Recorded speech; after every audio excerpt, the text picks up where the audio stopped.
tukitwale nti Kiiza yabadde ddala azizza omusango gw'okutataaganya emirimu gya kkooti.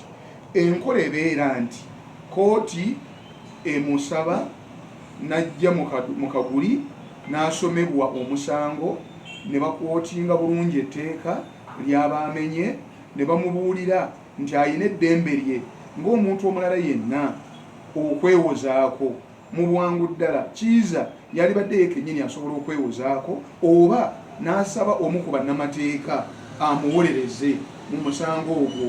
Era Kiiza yalibadde aweebwa ekyanya ne yennyonnyolako nti ddala kye nakoze tekyavuddemu kutaataaganya kkooti, wabula nabadde nga munnamateeka ajja okusaba olukusa okutuula ku mmeeza ey'abalooya bannange.